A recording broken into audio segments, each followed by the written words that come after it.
Question number 40, Shrimati Mohan Rani is an employee of a private college in Delhi. Mohan Rani एक private employee हैं। She is in the grade of ₹27,000, 1,200, 45,000 since 1 January 2022। यहाँ पे हमको basic salary per month directly नहीं दे रखी है, ग्रेड पे में बताया गया, तो ये हम कैलकुलेट करेंगे सॉल्यूशन में अच्छे से लिख के मैं आपको बताऊंगा। अभी बस इतना जान लो कि 1 जनवरी 2022 को इनकी सैलरी इतनी थी पर मंथ। हर साल 1 जनवरी को 1200 से इनकी सैलरी इंक्रीज होगी। कब तक? 45,000 तक। उससे हमको मतलब नहीं है, हमको प्रीवियस ईयर जो 23-24 है हमारा, वहां तक का सैलरी बस हम निकाल लेंगे, वो मैं आपको दिखाऊंगा अच्छे से, टेंशन मत लो। She gets ₹15,000 per month as dearness allowance। dearness allowance fully taxable होता है, तो 15,000 into 12 लिख के बाहर लिख देना। CCA यानी कि city compensatory allowance fully taxable होता है, 200 into 12 कर देना है, fully taxable. She has been provided with a furnished accommodation by the college. कहने का मतलब कॉलेज की तरफ से, एम्प्लॉयर की तरफ से मोहन रानी को एक घर मिला है और घर के साथ साथ फर्नीचर भी मिला है। The college is not the owner of this house. The rental value of the house is ₹6,000 per month and furniture costing ₹24,000 has also been provided by the college। जब भी प्राइवेट एम्प्लॉय को rent free house दिया जाता है तो उसमें दो condition होती है। एक होती है कि हाउस ओन्ड बाय एम्प्लॉयर और एक होती है house taken on rent by employer. तो यहाँ पे सेकेंड वाली कंडीशन है, taken on rent by employer. ठीक।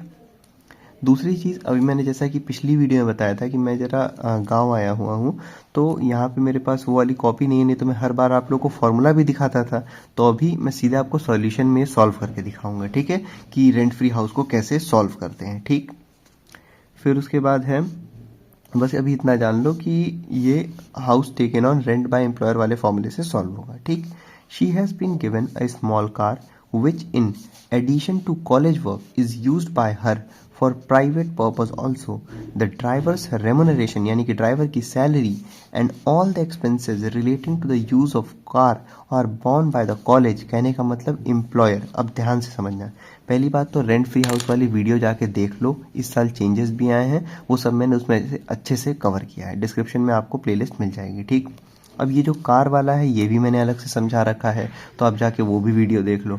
और जैसा कि मेरे पास वाली कॉपी है नहीं, वरना मैं आपको दिखाता, अभी मैं ओरली बता दे रहा हूँ आपको।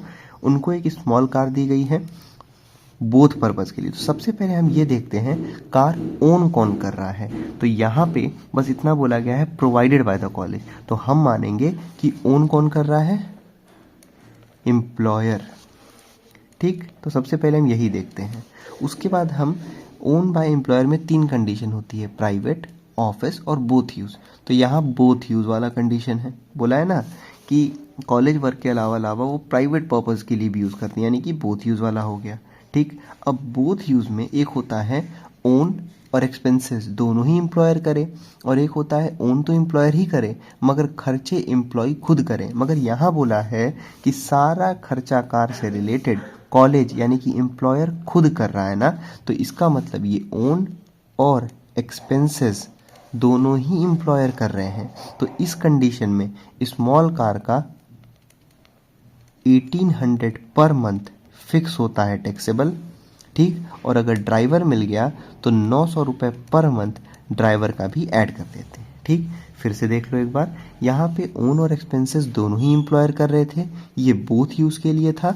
तो बोथ यूज़ में जब भी ओन और एक्सपेंसेस एम्प्लॉयर करते हैं तो स्मॉल कार का 1800 पर मंथ टैक्सेबल फिक्स होता है, और अगर ड्राइवर मिल गया तो 900 रुपये पर मंथ टैक्सेबल होता ही होता है। और ये सब मैंने कार वाली वीडियो में कवर किया है, और वहाँ मैंने बताया था कि बोथ यूज़ वाला तो ज़रूर पढ़ लेना, वो हर क्वेश्चन में लगभग पूछा जाता है। समझ गए? आगे बढ़ते हैं। She has been provided with the facility of a gardener, a watchman and a servant who are paid by the college 150 रुपये पर मंथ, 1200 रुपये पर मंथ एंड 800 रुपये पर मंथ रिस्पेक्टिवली। कहने का मतलब गार्डनर का 150 रुपये, वॉचमैन का 1200 रुपये और सर्वेंट का 800 रुपये। ये सब कौन पे कर रहा है? ये सब पे कर रहे हैं कॉलेज। तो भाई देखो, ये गार्डनर का, वॉचमैन का और सर्वेंट का फायदा उठा कौन रहा है? मोहन रानी। अब यहाँ पे कौन कर रहा है? एम्प्लॉयर। तो मोहन रानी के लिए हो गया एम्प्लॉयर, सॉरी मतलब फायदा, यानी कि परक्विजिट, और परक्विजिट हो गया, इसी वजह से ये टैक्सेबल हो जाएगा। ठीक है। शी कंट्रीब्यूट, समझ गए ना, क्योंकि इसका पैसा जो है, सैलरी जो है वो इनको खुद नहीं पे करना पड़ रहा है, एम्प्लॉयर पे कर रहा है ना, इसी वजह से ये टैक्सेबल हो जाएगा। ठीक, she contributes 10% of her pay to recognise provident fund towards which the college contributes 8%। अब ध्यान देना, ये आरपीएफ वाला पॉइंट हमने फॉर्मेट में भी पढ़ा था और प्रोविडेंट फंड की अलग वीडियो में भी पढ़ा था। खुद का जो कंट्रीब्यूशन होता है आरपीएफ में वो तो नहीं लेते हैं हम, क्यों? क्योंकि वो ऑलरेडी बेसिक सैलरी में जुड़ा रहता है। लेकिन जो एम्प्लॉयर कंट्रीब्यूट करता है वो हम लेते हैं। कितना लेते हैं? इन एक्सेस ऑफ 12% लेते हैं। कहने का मतलब कि 12% ऑफ सैलरी तक एग्जेम्प्ट रहता है, उससे जितना ज़्यादा होता है केवल वो टैक्सेबल। तो यहाँ 8% कंट्रीब्यूट किया है कॉलेज, जो कि 12% से कम है, इसीलिए ये एग्जेम्प्ट हो जाएगा, यहाँ पे नहीं टैक्सेबल होगा। समझ गए? She paid employment tax ₹500 during the year. अब ध्यान देना, हम फॉर्मेट में ग्रॉस सैलरी के बाद 3 चीज़ लेस करते हैं। पहले स्टैंडर्ड डिडक्शन, फिर इंटरटेनमेंट अलाउंस, फिर एम्प्लॉयमेंट टैक्स या फिर प्रोफेशनल टैक्स। तो ये 500 रुपये वहाँ पे लेस होगा ग्रॉस सैलरी में से। ठीक, assuming that the salary becomes due on the 1st of next month, compute her taxable income under the head of salaries for the assessment year 2024-25। बहुत इंपॉर्टेंट पॉइंट है, ये बोला है salary becomes due on 1st of next month. कहने का मतलब अगर simple भाषा में बताऊं तो अप्रैल का सैलरी मई में, मई का सैलरी जून में, जून का सैलरी जुलाई में, ऐसे मिल रहा है। ठीक है, बोला है ना due on the 1st of next month, तो वो ध्यान देना। आगे बोला है कि हमको taxable income under the head salaries calculate करना है, तो वो हम कैलकुलेट करके दिखा देंगे अब। ठीक, सॉल्यूशन देखते हैं 40 का। उससे पहले हम एक काम क्या करेंगे, ग्रेड पे कैलकुलेट कर लेंगे, मतलब सैलरी कैलकुलेट कर लेंगे ग्रेड पे के थ्रू। ठीक, तो देखो भाई क्या बोला गया है यहाँ पे कि 1 जनवरी 2022 को इनकी सैलरी थी कितनी? 27,000। तो मैं आपको यहाँ ग्रेड पे के थ्रू सैलरी कैलकुलेट करना सिखा रहा हूँ। ठीक, तो बोला गया है कि 1 जनवरी 2022 को इनकी सैलरी थी 27,000। ठीक, और आगे बोला गया है 1200 का मतलब ये है कि हर साल अब 1200 का इंक्रीमेंट होगा सेम डेट को, अगले ईयर सेम डेट को हर साल 1200 रुपये इनकी सैलरी बढ़ेगी। तो 1 जनवरी 2023, और ये कब तक बढ़ेगी? जब तक 45,000 नहीं हो जाती। तो क्या आप 45,000 तक पूरा निकालोगे? नहीं, आपका असेसमेंट ईयर है 2024-25, तो आपका प्रीवियस ईयर हो गया 1 अप्रैल 2023 से लेकर 31 मार्च 2024 तक। तो अगर आपको यहाँ देखा जाए तो हमको चाहिए केवल 2024 तक की सैलरी। समझ में आया इतनी बात? ठीक, आगे बढ़ते हैं। तो 1 जनवरी 2023 को इनकी सैलरी में 1200 रुपये बढ़ेगा, तो 27,000 प्लस 1,200 कर दो। जब इसमें प्लस 1,200 करोगे तो ये हो जाएगा 28,200। फिर आ जाएगा 1 जनवरी 2024, तो यहाँ पे फिर इसमें प्लस करो 1,200, तो 28,200 प्लस 1,200, ये कितना हो गया? ये हो गया 29,400। तो यहाँ लिखो 29,400। ठीक है, कैलकुलेटर मेरे पास सामने है नहीं इसलिए मैं आपको दिखा नहीं पा रहा हूँ, आप समझ सकते हो। ठीक है, मैं बाहर हूँ तो अभी इतना थोड़ा आपको देखना पड़ेगा बस। बाकी हमको पूरा 45,000 तक जाने की ज़रूरत नहीं है। हमारा प्रीवियस ईयर था 23-24, हमको केवल 24 तक की सैलरी चाहिए थी। लेकिन यहाँ एक बहुत इंपॉर्टेंट पॉइंट बोला है जिसकी वजह से कई लोग अपना आंसर एग्जाम में गलत करके आएंगे। यहाँ पे बोला गया है कि salary is due on 1st of next month. ये इतना इंपॉर्टेंट पॉइंट है कि मैं अभी भी आपको कह सकता हूँ कि आप एक काम करो, वीडियो को पॉज करो और ज़रा ऐसे ही आप 12 महीने की सैलरी देखो कितनी लिख रहे हो। आप 100% गलत लिखोगे। ठीक, अब मैं आपको लिख के दिखा रहा हूँ इसमें कैसे लिखना है। यहाँ पे सैलरी क्या हो रही है ना, जैसे हमारा प्रीवियस स्टार्ट हो रहा है अप्रैल से, तो अप्रैल की सैलरी अप्रैल में नहीं मिल रही है, अप्रैल की सैलरी मिल रही है मई में, मई की सैलरी मई में नहीं मिल रही है, मई की सैलरी मिल रही है जून में, अगले महीने की 1 तारीख को मिल रही है। तो इससे पूरा आंसर ही चेंज होने वाला है आपका। देखो, सबसे पहला काम आप ये किया करो, ईयर प्रीवियस ईयर लिख दिया करो अपना, अप्रैल, मई, जून, जुलाई, अगस्त, सितंबर, अक्टूबर, नवंबर, दिसंबर, ठीक। फिर जनवरी, फरवरी, मार्च, ये रहा आपका प्रीवियस ईयर। भाई हम लोग कॉमर्स के स्टूडेंट हैं, तो हमारा ईयर जो जनवरी से नहीं स्टार्ट होता है, हमारा ईयर स्टार्ट होता है अप्रैल से और मार्च में ख़त्म हो जाता है, ठीक है। प्रीवियस ईयर था हमारा 23-24, इतनी बात आपको पता होनी चाहिए। अब पहले एकदम सिंपल सी बात जान लो, अगर यहाँ पे ये सब नाटक ना लिखा होता कि due on first of next month, तो हम सीधे सीधे क्या करते, 2023 में इनकी सैलरी थी 28,200, तो 1 2 3 4 5 6 7 8 9, तो 28,200 इंटू 9 करके यहाँ लिख देते। और 24 में इनकी सैलरी थी 29,400, तो 1 2 3 यानी कि 29,400 इंटू 3 करके यहाँ लिख देते। मगर खाली इसके लिखने की वजह से ये हम नहीं लिख सकते। क्यों? देखो यहाँ पे अप्रैल की सैलरी मिली मई में, मई की मिली जून में, जून की जुलाई में, जुलाई की अगस्त में, अगस्त की सितंबर में, सितंबर की अक्टूबर में, अक्टूबर की नवंबर में, नवंबर की दिसंबर में, और दिसंबर की मिली अगले साल जनवरी की पहली तारीख को, जनवरी की मिली अगले महीने फरवरी की पहली तारीख को, और फरवरी की मिली मार्च की पहली तारीख को। समझ में आया? अब ध्यान देना इससे कैसे चेंज होगा। फिर से देखो, मैंने क्या बोला कि 23 में कितने महीने थे? 9 महीने। तो सीधे आपको 23 वाली सैलरी को इंटू 9 करके लिख देना था, मगर ऐसा नहीं करोगे। मार्च की जो सैलरी थी इस 2023 की, वो मिली कब होगी? वो मिली होगी अप्रैल में, और 23 में तो 1 जनवरी से ही 28,200 थी, तो यानी कि मार्च वाली जो 28,200 रुपये सैलरी थी वो अप्रैल में मिली होगी। और जो दिसंबर की, भाई 1 जनवरी 2023 से लेकर 31 दिसंबर 2023 तक की जो सैलरी होगी वो हर मंथ कितनी होगी? 28,200 होगी ना। तो मार्च वाली सैलरी तो अप्रैल में मिली, दिसंबर वाली सैलरी जो थी दिसंबर में नहीं मिली, अगले साल जनवरी में पहली तारीख को मिली। यानी कि 1 2 3 4 5 6 7 8 9 10, कहने का मतलब 28,200 इंटू 10 करना पड़ेगा आपको। अब जो जनवरी की सैलरी है वो मिली होगी फरवरी में, तो जनवरी की सैलरी कितनी थी? 29,400, और फरवरी की सैलरी मिली होगी मार्च में, तो फरवरी की सैलरी कितनी थी? 29,400, तो 29,400 इंटू 2। एक बार लास्ट बार बता रहा हूँ, देख लो।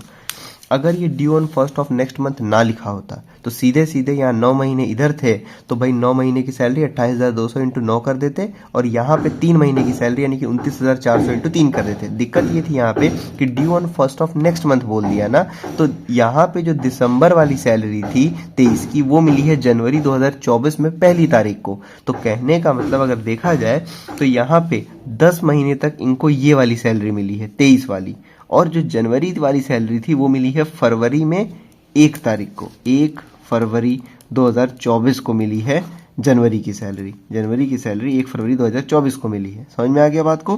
तो इसीलिए केवल 2 महीने। तो अब बस यहाँ पे आप लिख के ऐड कर लो, 28,200 इंटू 10 और 29,400 इंटू 2, ठीक। तो ये हो जाएगा 2,82,000, और ये हो जाएगा 29,400 इंटू 3 करना है, सॉरी 2 करना है हमको, तो 29,400 मल्टीप्लाइड बाय 2, ये हो गया 58,800, ठीक है। दोनों को ऐड कर दो, 0 0 8, 8 to 10 को 0, करिया 1, 8 1 9 5 14 को 4, करिया 1, ये हो गया 3,40,800, ठीक है। ये कर दिया इंटू 10, ये कर दिया इंटू 2, दोनों को ऐड कर दिया हमने। ये आ गई आपकी basic salary for previous year 23-24 या असेसमेंट ईयर 24-25। तो अब सॉल्यूशन स्टार्ट करते हैं 40 का। Computation of taxable income from salary format बना लो फॉर द असेसमेंट ईयर 24-25 अभी चल रहा है। सबसे पहले हम लेते हैं बेसिक सैलरी, जो कि हमने अभी पीछे कैलकुलेट किया है, आया कितना है? 3,40,800।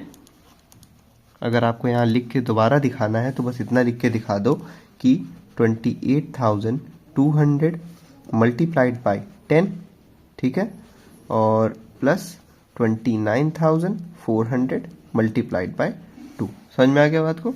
तो ये हो गई आपकी बेसिक सैलरी। आगे बढ़ते हैं। बेसिक सैलरी के बाद क्वेश्चन में दे रखा है कि इनको डियरनेस अलावेंस मिला हुआ है डीए, तो डीए फुल्ली टैक्सेबल होता है। कितना मिला है? 15,000 पर मंथ। तो 15,000 को मल्टीप्लाई कर दो 12 से, ये हो गया आपका 50, ये हो गया 1,80,000। डियरनेस अलावेंस के बाद दे रखा है क्वेश्चन में सिटी कंपनसेटरी अलावेंस सीसीए, ये फुल्ली टैक्सेबल होता है जो कि है 200 पर मंथ। तो ये हो गया 200 मल्टीप्लाइड बाय 12, यानी कि हो गया 2,400। सीसीए के बाद दे रखा है कि इनको एक फर्निश्ड अकोमोडेशन दे रखा है एम्प्लॉयर ने। तो ध्यान दो, ये है प्राइवेट एम्प्लॉय। प्राइवेट एम्प्लॉय में दो कंडीशन होती है, एक होती है हाउस ओन्ड बाय एम्प्लॉयर, एक होती है house taken on rent by employer. यहाँ house taken on rent by employer वाला क्वेश्चन है, ठीक है। तो अब हम कैलकुलेट करेंगे इसका वैल्यू। वहाँ इस पेज छोड़ दो आप और हेडिंग डालो रेंट फ्री हाउस। जब भी प्राइवेट एम्प्लॉय के रेंट फ्री हाउस की बात हो तो सबसे पहला काम करना, निकालना salary for rent free house. बाकी आप रेंट फ्री हाउस वाली वीडियो जाके देख लो, इस साल मेजर चेंज आ रखा है, वो मैंने कवर कर लिया है क्वेश्चन में, ठीक है। मतलब उस वाले वीडियो में एग्जाम्पल के साथ। दूसरी चीज़ ये कि अभी जैसा कि मैंने बताया कि मैं बाहर हूँ, तो मैं वो कॉपी में आपको फॉर्मूला दिखा तो सकता नहीं, मैं सीधे आपको सॉल्यूशन मतलब सॉल्व करके दिखा रहा हूँ। तो basic salary plus DA on retirement होता है, प्लस डियरनेस पे होता है, plus bonus, plus commission, plus all taxable allowances given in the question, ठीक है। तो अब देखो भाई, बेसिक सैलरी कितनी है? 3,40,800 है। उसके बाद डीए है क्वेश्चन में, लेकिन रिटायरमेंट पे नहीं है, मत लेना। डियरनेस पे नहीं है, बोनस नहीं है, कमीशन नहीं है। ऑल टैक्सेबल अलावेंसेस के नाम पे क्वेश्चन में दिया हुआ है सीसीए कितना है? 2,400 रुपये, मतलब 200 रुपीज़ पर मंथ है, 200 इंटू 12 साल का हो गया 2,400 रुपये। तो एक बार फिर से मैच कर लो, बेसिक सैलरी ले लिए, डीए रिटायरमेंट पे नहीं था इसलिए नहीं लेंगे।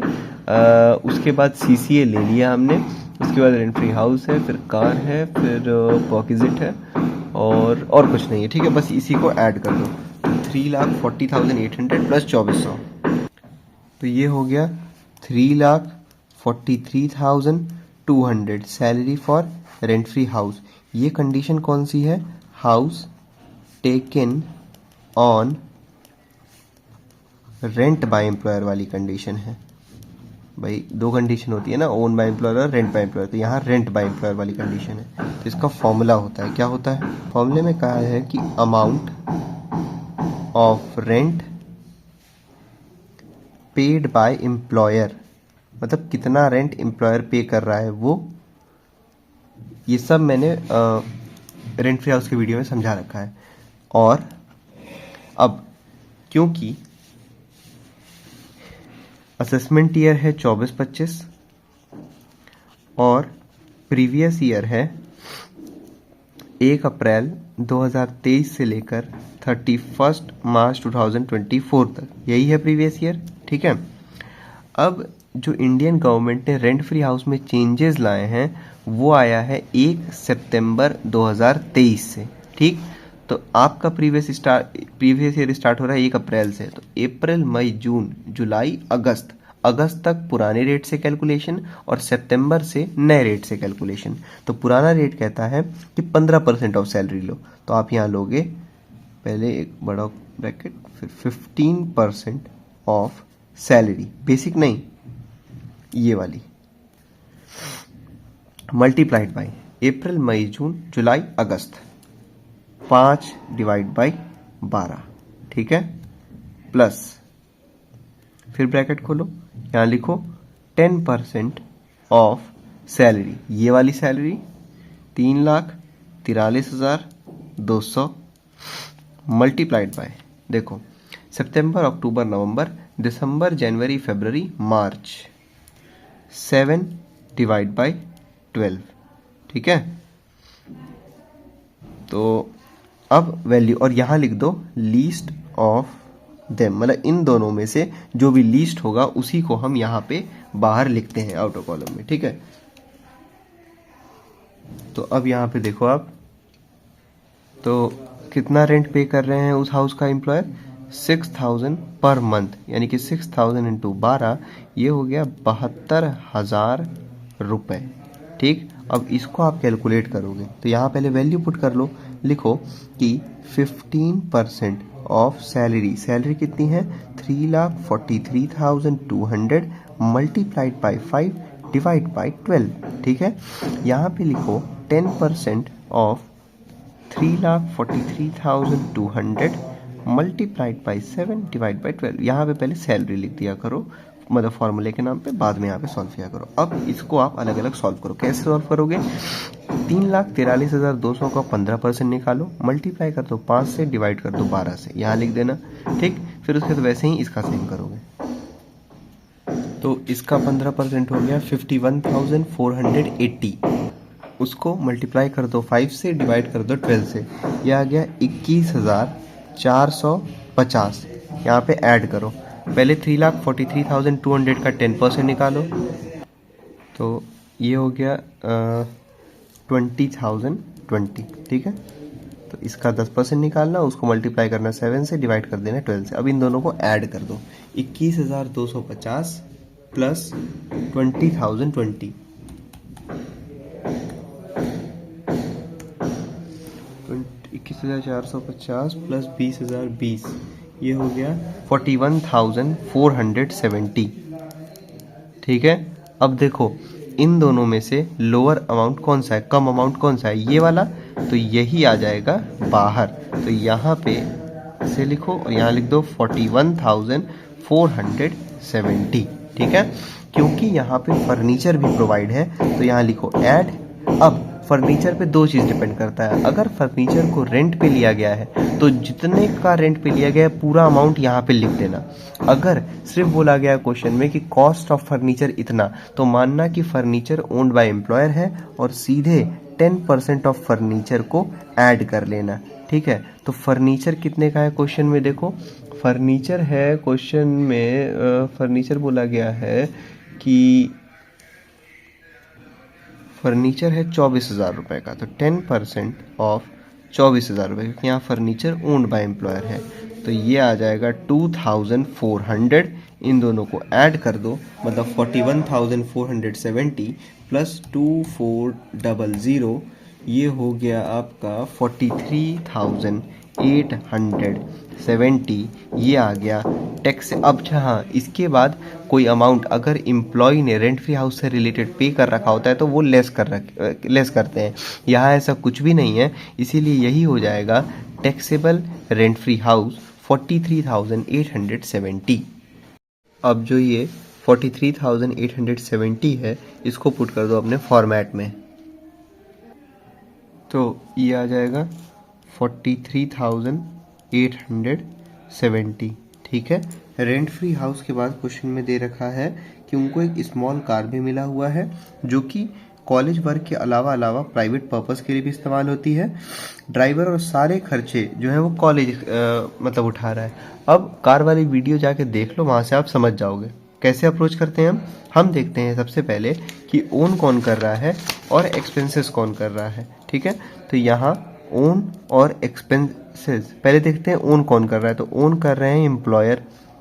इसमें 3 कंडीशन होती है, एक होती है प्राइवेट यूज़, ऑफिस यूज़ और बोथ यूज़। तो यहाँ बोला गया है बोथ यूज़ के लिए इस्तेमाल हो रही है। बोथ यूज़ में भी 2 अलग अलग कंडीशन होती है, ओन बाय एम्प्लॉयर और खर्चे भी एम्प्लॉयर कर रहा हो, और एक होती है ओन बाय एम्प्लॉयर मगर खर्चे बाय एम्प्लॉय। यहाँ बोला गया है ओन और एक्सपेंसेस सब कुछ ही एम्प्लॉयर कर रहा है। तो फिर ऐसे कंडीशन में बोथ यूज़ के केस में स्मॉल कार का फिक्स रहता है 1,800 रुपये पर मंथ। ये मैंने उस वीडियो में बताया है, आपको याद करने के लिए भी बोला था, अब जाके देख लो। और अगर ड्राइवर प्रोवाइडेड है तो 900 रुपये पर मंथ टैक्सेबल होता है। ठीक है, तो इसको आप सीधे यहाँ लिखो कि small car provided by employer, ठीक है, बोथ यूज़ के लिए है। सबसे पहले 1800 मल्टीप्लाई कर दो 12 से। ठीक है, तो 1800 मल्टीप्लाई बाय 12, ये कितना हो जाएगा? ये हो जाएगा आपका, ये हो गया 21,600। इसमें ऐड कर दो 900 रुपये ड्राइवर का। अगर ड्राइवर प्रोवाइडेड है तो 900 फिक्स्ड होता है हर कंडीशन में। तो 900 इंटू 12 ये हो जाएगा 10,800। दोनों को ऐड कर दो, 21,600 प्लस 10,800, ये हो गया 32,400। ठीक है। स्मॉल कार के बाद क्वेश्चन में बोला गया है कि गार्डनर, वॉचमैन और सर्वेंट, ये तीनों के तीनों प्रोवाइडेड बाय एम्प्लॉयर हैं और पेड भी कौन कर रहा है? एम्प्लॉयर। तो यूज कर रही हैं श्रीमती मोहन रानी, मगर उसको पैसा कौन पे किया? एम्प्लॉयर। तो ये श्रीमती मोहन रानी के लिए हो गया फायदा, यानी कि परक्विजिट, इसीलिए तीनों फुल्ली टैक्सेबल हो जाएगा। ठीक है। तो गार्डनर को कितने रुपए पर मंथ दिया गया है भाई? गार्डनर को दिया गया है 150 रुपए पर मंथ, तो 150 इंटू 12। वॉचमैन को कितना दिया गया है? वॉचमैन को दिया गया है 1200 रुपए पर मंथ, तो 1200 मल्टीप्लाई कर दो 12 से। सर्वेंट को दिया गया है 800 रुपये पर मंथ, 800 इंटू 12 कर दो। तो सबसे पहले 150 इंटू 12, तो 150 मल्टीप्लाइड बाई 12, ये हो गया 1800। उसके बाद 1200 इंटू 12, ये हो जाएगा 12 से 144, 14,400। फिर 12 8 जा 96, 9,600। उसके बाद क्वेश्चन में बोला गया है कि ये खुद भी कंट्रीब्यूशन कर रही है रिकॉग्नाइज प्रोविडेंट फंड में। तो पहली बात, एम्प्लॉय का जो खुद का कंट्रीब्यूशन रहता है वो हम नहीं लेते हैं आरपीएफ में। क्यों? क्योंकि वो सैलरी में ऑलरेडी जुड़ा रहता है। मगर एम्प्लॉयर कंट्रीब्यूशन टू आरपीएफ लेते हैं, लेकिन कितना लेते हैं ये भी मैंने फॉर्मेट में भी बताया है और प्रोविडेंट फंड वाली वीडियो में भी बताया कि इन एक्सेस ऑफ 12% लेते हैं। क्यों? क्योंकि 12% तक एग्जेम्प्ट होता है। तो यहाँ पे एम्प्लॉयर ने कितना परसेंट कंट्रीब्यूट किया है? 8%, जो कि 12% से कम है, इसीलिए ये कुछ भी टैक्सेबल नहीं होगा। उसके बाद बोला गया है कि एम्प्लॉयमेंट टैक्स, तो वो लेस होता है। ये सब मैंने फॉर्मेट में समझाया था कि एम्प्लॉयमेंट टैक्स कहाँ लेस होता है। अब आप इन सबको पहले ऐड कर दो, तो ग्रॉस सैलरी आ गई आपकी 625,270। ये हो गई हमारी ग्रॉस सैलरी। इसमें से लेस कर लो डिडक्शन अंडर सेक्शन 16। सबसे पहले हम लेते हैं स्टैंडर्ड रिडक्शन, जो कि फिक्स्ड रहता है। अभी फ़िलहाल ये 50,000 रुपये फिक्स्ड है। उसके बाद लेते हैं, उसके बाद इंटरटेनमेंट अलाउंस लेंगे नहीं, ये प्राइवेट एम्प्लॉय हैं। और फिर लेते हैं प्रोफेशनल टैक्स या फिर एम्प्लॉयमेंट टैक्स, तो यहाँ पे है 500 रुपये। दोनों को ऐड कर दो, तो ये हो गया 50,500।